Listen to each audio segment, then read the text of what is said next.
ETV YouTube ఛానల్స్లో మీ వ్యాపార ప్రకటనల కోసం ఈ నంబర్కి కాల్ చేయండి.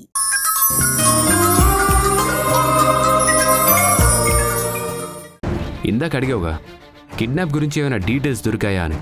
దొరికాయి సింధు. దొరికాయా? అవును, కిడ్నాప్ ఫోన్ దొరికింది. ఆ ఫోన్ ఎవరిది గౌతమ్? పిల్లల్ని ఎవరు కిడ్నాప్ చేయించారు? ఇంకా ట్రేస్ కాలేదు, ఆ పనిలోనే ఉన్నాం. అవ్వగానే నీకు చెప్తాను. బట్ ఒక్కటైతే చెప్పగలను, కిడ్నాప్ చేసింది నువ్వు కాదని యష్కి క్లియర్ అయింది. యష్ ఎవరి మీదన్నా అనుమానం ఉందని చెప్పాడా? లేదు, నాకు ఒకరి మీద అనుమానం ఉంది గౌతమ్. ఎవరి మీద?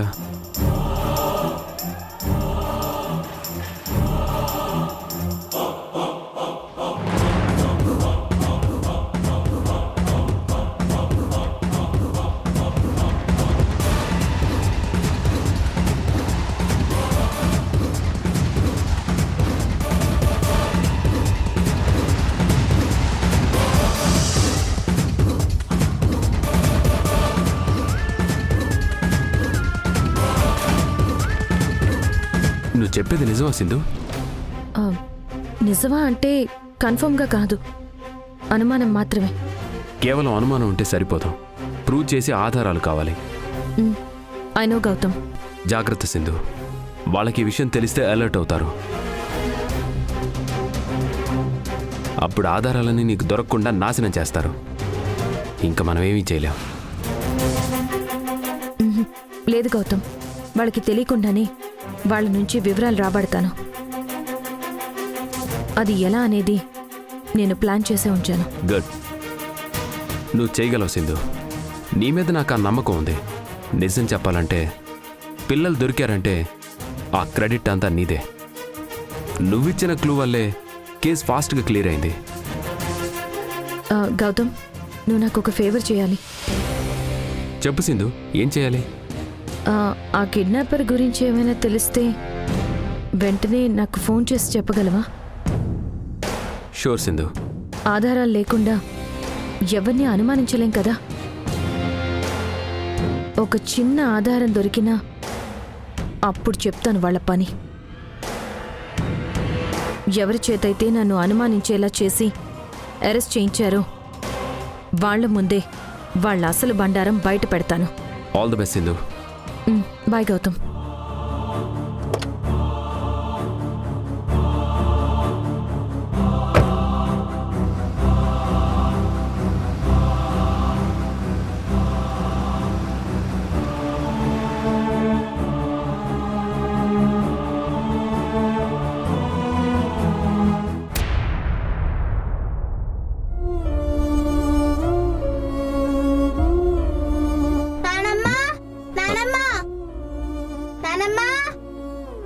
ఏంటమ్మా?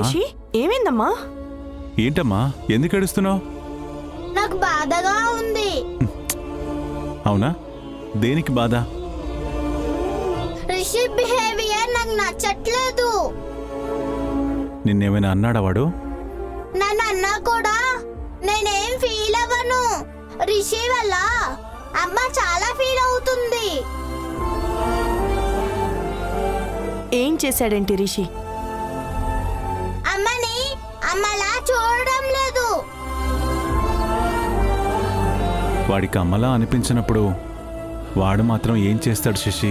సంజయనే మా అమ్మని మీరే కదా చెప్పారు. చెప్పావు. మనందరం నమ్ముతున్నప్పుడు రిషి మాత్రం సంజయ్ అమ్మని ఎందుకు నమ్మటం లేదు?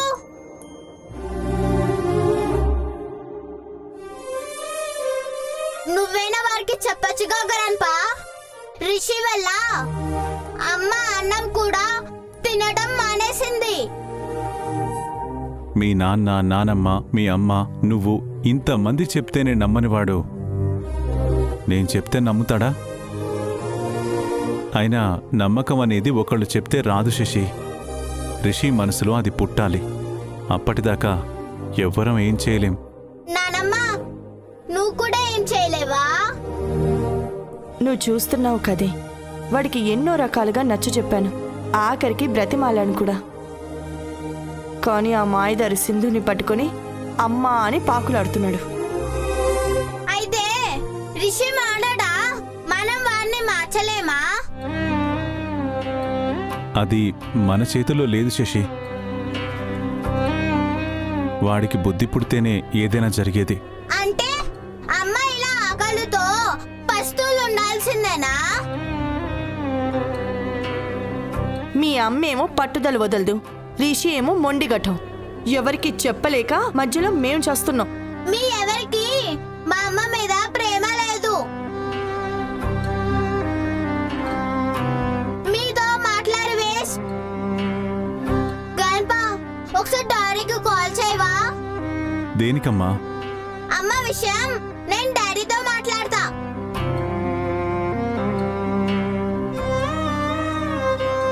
డాడీ చెప్తే అమ్మ అన్నం తింటుంది. ఇప్పుడు మీ డాడీ ఆఫీస్ వర్క్లో బిజీగా ఉంటాడు. ఫోన్ చేస్తే విసుక్కుంటాడు. తర్వాత చేద్దుగాన్లే. నువ్వు చేయి తాతయ్య, నువ్వు చేయి తాతయ్య, నేను ఇప్పుడే మాట్లాడతా తాతయ్య. ప్లీజ్ తాతయ్య, చేయి తాతయ్య, నేను ఇప్పుడే మాట్లాడతా. ప్లీజ్ తాత, ప్లీజ్ గ్రాండ్ పా, ఇప్పుడే ఫోన్ చేయి గ్రాండ్ పా, ఇప్పుడే మాట్లాడతాను గ్రాండ్ పా. సరే సరే.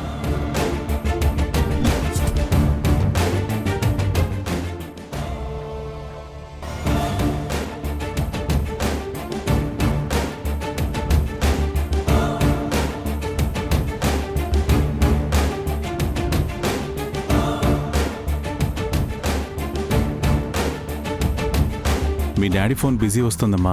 ఎవరితోనో మాట్లాడుతున్నాడు. కాసేపు ఆగి చేస్తాను, ఓకేనా?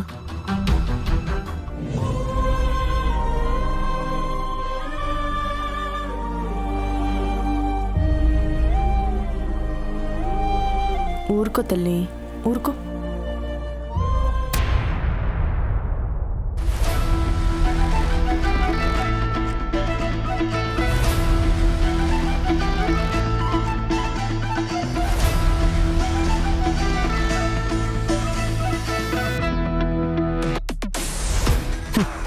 What is this?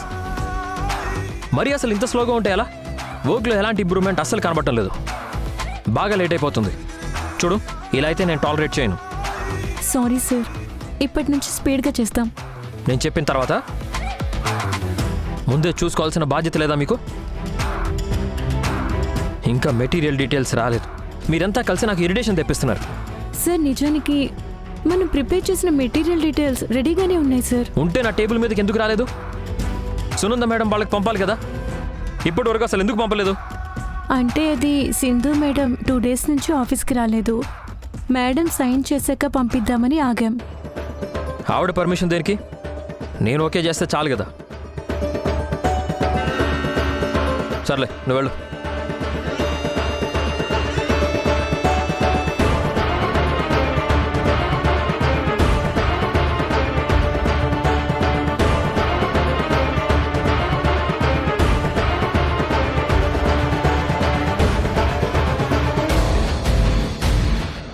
పర్మిషన్ లేకుండా లోపలికి రావడం మేనర్స్ కాదని నీకు తెలీదా? తెలుసు. మరెందుకు వచ్చావు? తెరుచున్న డోర్ని కొట్టాలని నాకు తెలీదు. వెటకారమా? ఉన్న విషయం చెప్తే దాన్ని వెటకారంగా చూస్తే నేనేం చేయలేను. ఈ ప్రాజెక్ట్లో నువ్వు ఒక్కదానివే వర్క్ చేస్తున్నావా, లేక ఇద్దరం వర్క్ చేస్తున్నావా? ఇద్దరం కలిసే వర్క్ చేస్తున్నాం కదా. మరి ప్రాజెక్ట్లో నా ఒపీనియన్ కూడా ఇంపార్టెంటే కదా. ఇంపార్టెంటే. మరి మెటీరియల్ విషయంలో నన్ను అడగకుండా నువ్వు నీ సొంత నిర్ణయాలు తీసుకోవడం ఏంటి? ఈ విషయంలో కూడా నీకు మేనర్స్ లేదా?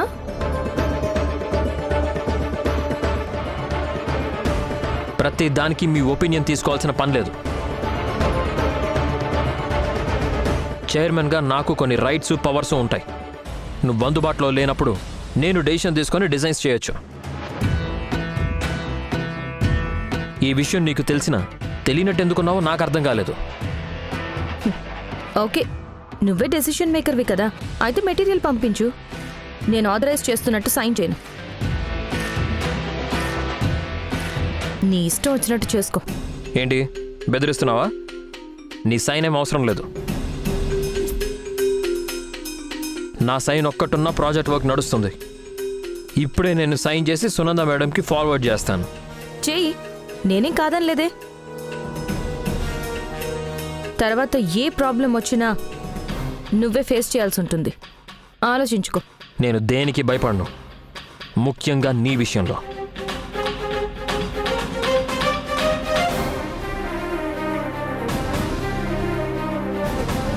యశ్వంత్ సార్. నేను సైన్ చేసిన మెటీరియల్ డీటెయిల్స్ వెంటనే సునంద మేడం వాళ్ళకి పంపించండి. Okay sir. సార్, ఏంటి? కాన్ఫరెన్స్కి టైం అవుతుంది. సరే వస్తున్నాను.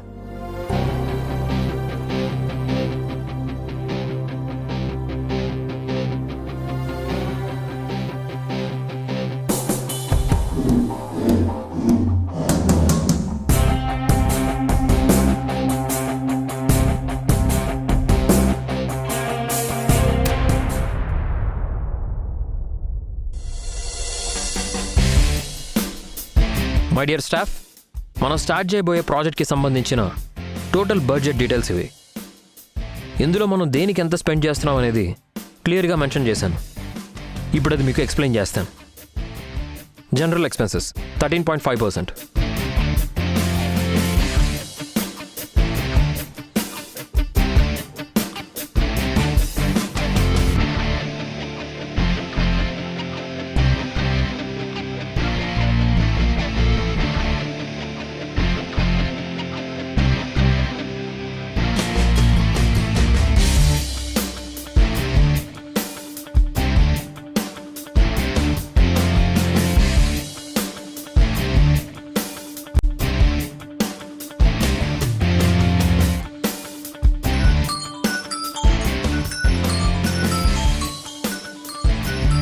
సునంద మేడం టీం వాళ్ళు కాల్ చేస్తున్నారు. హలో యష్. ఎస్, ఏమైంది మీకు? మీరు దేని గురించి మాట్లాడుతున్నారు? నిన్న చాలాసార్లు కాల్ చేశాను, ఎవరూ లిఫ్ట్ చేయలేదు. సునంద మేడం కూడా చాలాసార్లు మిమ్మల్ని అడిగారు. పర్సనల్ ఇష్యూస్లో కొంచెం బిజీగా ఉన్నాను. మీ పర్సనల్ ఇష్యూలు ప్రాజెక్ట్కి ఎఫెక్ట్ కాకూడదు.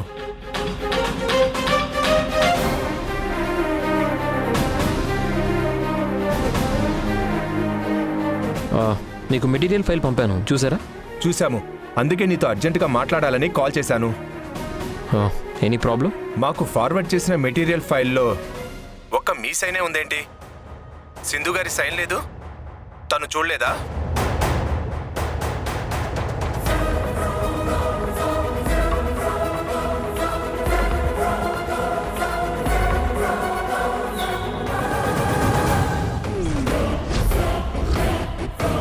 చూడలేదు.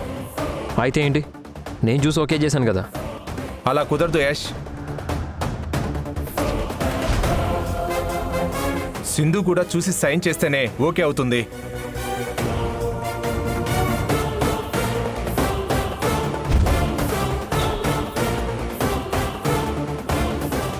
ఫైల్ రిటర్న్ పంపిస్తున్నాం, సింధు సైన్తో పంపండి. ఒకసారి కన్ఫర్మ్ చేసుకోండి. నేను ఫైనల్ చేశాను, ఇంకా అదే ఫైనల్. ఇంకా ఎలాంటి చేంజెస్ ఉండవు. ఉంటాను.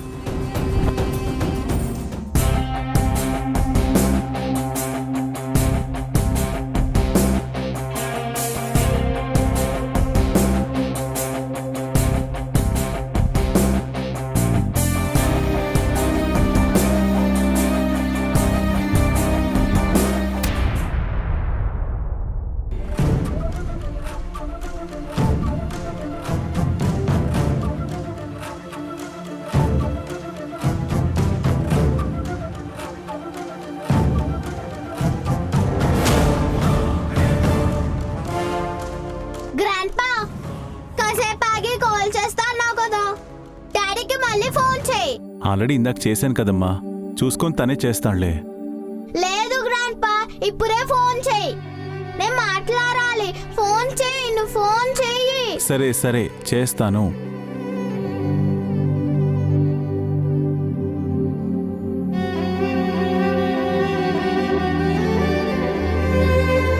మీ డాడ్ ఫోన్ ఇంకా బిజీ వస్తుందమ్మా, ఎవరితోనో కంటిన్యూగా మాట్లాడుతూనే ఉన్నాడు.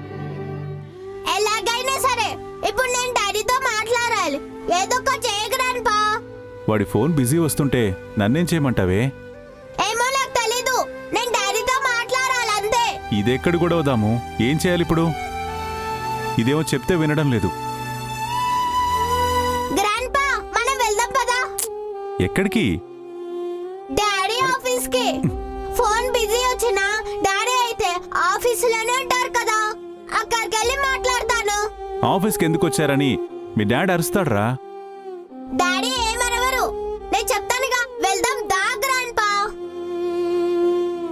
దాము ఏంటిది, నువ్వైనా చెప్పు. శశి ఇలారా.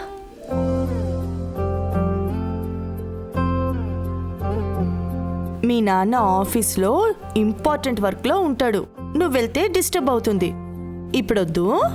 ఫోన్ బిజీ వస్తుంది, ఆఫీస్ వెళ్దామంటే వద్దంటున్నారు. మా డాడీతో నేను ఎలా మాట్లాడాలి? ఆగలను, నేను మాట్లాడాలి. ఒక ఐడియా శశి. ఏంటది? మీ డాడీ సింధు ఒకే ఆఫీస్లో కదా ఉంటారు. అవును. సింధుకు ఫోన్ చేసి విషయం చెప్తాను, సింధు మీ డాడీకి చెప్తుంది, అప్పుడు మీ డాడీయే ఫోన్ చేస్తారు. దానికెందుకు ఫోన్ చేయడం? వద్దు చంద్ర. అయితే శశి వాళ్ళ డాడీతో మాట్లాడే అవకాశం ఇప్పుడైతే లేదు. నువ్వు ఫోన్ చేయి గ్రాండ్పా, నేను డాడీతో మాట్లాడాలి. ఎలాగైనా నువ్వు ఫోన్ చేసి నాకు ఇవ్వు. ఫోన్ చెయ్యాలి, ఫోన్ చెయ్యాలి, నువ్వు ఫోన్ చెయ్యాలి.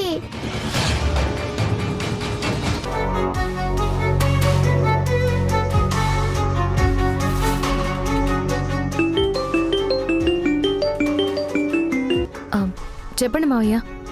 ఏం లేదమ్మా, శశి వాళ్ళ డాడీతో ఏదో అర్జెంటుగా మాట్లాడాలంట. యష్కి ఫోన్ చేస్తే ఇందాకటి నుంచి బిజీ వస్తుంది.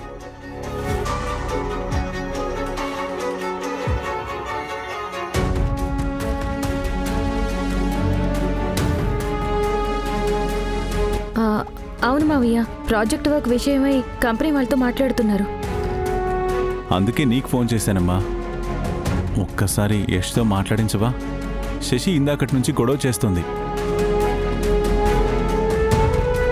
శశి, సింధుకు చెప్పాను, ఫోన్ మీ డాడీకి ఇస్తుంది, ఇదిగో మాట్లాడు.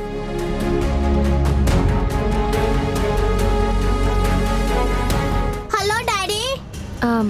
శశి, నేనేనమ్మా సింధుని. నేను మా డాడీతో మాట్లాడాలి. మీ డాడీ బిజీగా ఉన్నారు, విషయం ఏంటో నాకు చెప్పు, నేనే చెప్తాను. నువ్వెవరు మా డాడీకి చెప్పడానికి? మా డాడీ నేను మాట్లాడుకుంటా, మధ్యలో నీకెందుకు?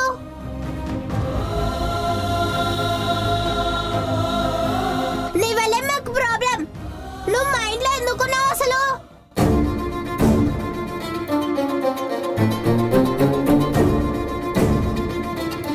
శశి, ఏం మాట్లాడుతున్నావమ్మా? తప్పు. మాట్లాడని చంద్ర. శశి కరెక్ట్గానే మాట్లాడుతోంది, నువ్వు మాట్లాడమ్మా. అసలు నువ్వు మీ ఇంటికి వెళ్ళిపో.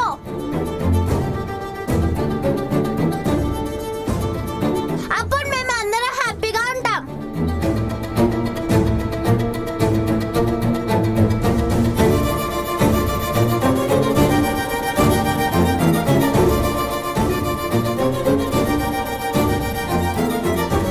నీ వల్ల మా అమ్మ ఎంత బాధపడుతుందో తెలుసా? You are bad girl, you are spoiling my family. ఎప్పుడు నీ మొహం నాకు చూపించకు, వెళ్ళిపో నువ్వు.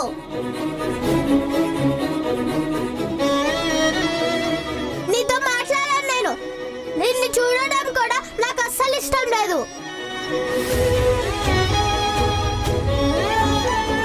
మా రిషిని నువ్వే పాడు చేసావు.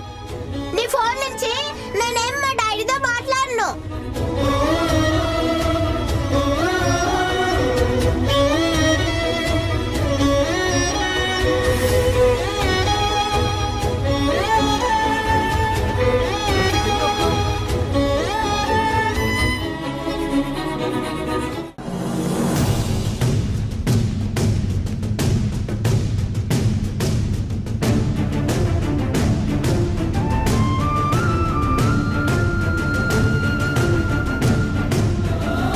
నీ వల్లే మాకు ప్రాబ్లం.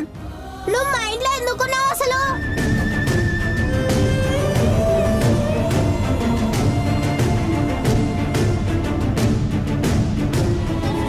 ఎప్పుడు నీ మొహం నాకు చూపించకు, వెళ్ళిపో నువ్వు.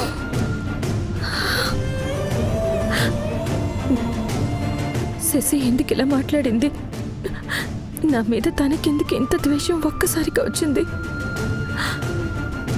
ఇంతకు ముందు నాతో చాలా బాగా ఉండేది, ఇప్పుడెందుకు ఇలా మారిపోయింది? అసలు ఏమై ఉంటుంది? యశ్ ఇంటికి నేను రాకముందు పిల్లలు నాతో ఎంతో ప్రేమగా ఉండేవాళ్ళు. ఇప్పుడు నేను వాళ్ళ ఇంట్లో ఉండడం వల్ల దగ్గర అవుతున్నానా లేక దూరం అవుతున్నానో అర్థం కావడం లేదు.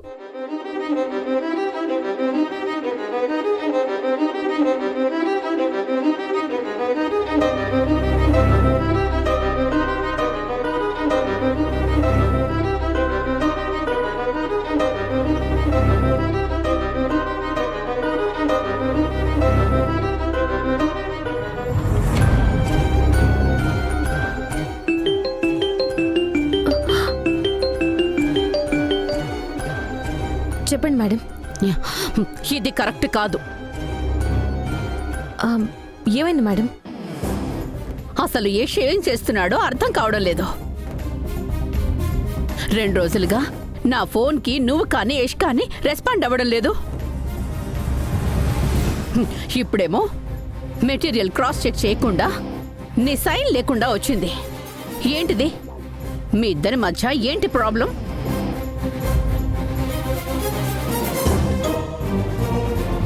ఇక నాకు ఈ ప్రాజెక్ట్ వద్దు.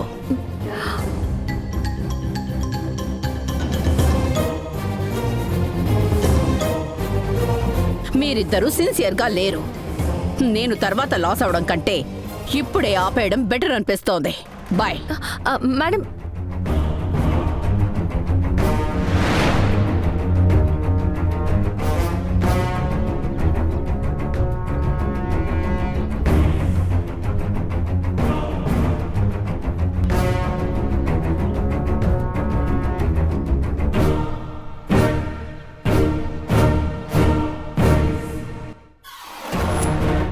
ఆ కిడ్నాపర్ ఫోన్ పాడైపోయింది. అది పనిచేయడం లేదు. ఆ ఫోన్ నుంచి డేటా రికవర్ కావట్లేదు. మరి ఇప్పుడు ఎలా? కానీ ఇదే ఏరియాలో సిగ్నల్ టవర్ రేంజ్లో అదే టైంలో యష్ నెంబర్ కిడ్నాపర్ నెంబర్ ఉంది. అదెలా? బట్ వాళ్ళ నెంబర్లతో పాటు ఇంకో నెంబర్ కూడా ఉంది. ఆ నెంబర్ నుంచి కిడ్నాపర్ నెంబర్కి కాల్ వచ్చినట్టు తెలిసింది. ఈటీవీ విన్ యాప్ రోజుకి కేవలం రూపాయి మాత్రమే. ఇప్పుడే ఈటీవీ విన్ యాప్ డౌన్లోడ్ చేసి సబ్స్క్రైబ్ చేయండి.